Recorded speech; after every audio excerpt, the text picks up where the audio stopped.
Welcome. In this video, we're going to walk through a simple but really useful trick inside the Telegram app on your PC. If you want to know how to find out which devices are linked to your Telegram account after the latest update, then this will guide you step by step. This feature is important because it lets you see all the devices that currently have access to your account. And if you notice something unusual, you can take action immediately. First, open the Telegram app on your computer. Once it loads, move your eyes to the very top left corner of the screen. You'll see three small horizontal lines stacked together. Go ahead and click on those lines. That will open the main menu where all of your app options are listed. Next, look for the Settings option. Click on it and wait for the new page to appear. Inside this section, you'll see a variety of choices related to your personal account, app behavior, and controls. From there, head over to the area labeled Privacy and Security.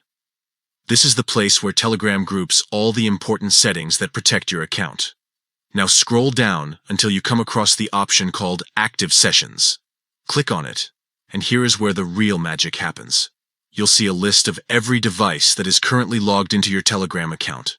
That could include your phone, your PC, maybe even a tablet if you've connected it before. Not only will you see the device name, but also the location and the exact time when it was last active. This is especially useful if you suspect someone else is using your account without permission. If you recognize all the devices on that list, everything is perfectly fine. But if something looks off, you can end the suspicious session right away with just a click, keeping your account safe. And that's it. In just a few simple steps, you can quickly check which devices are linked to your Telegram, giving you full control over your privacy and peace of mind. Make it a habit to check this section from time to time to keep your account secure.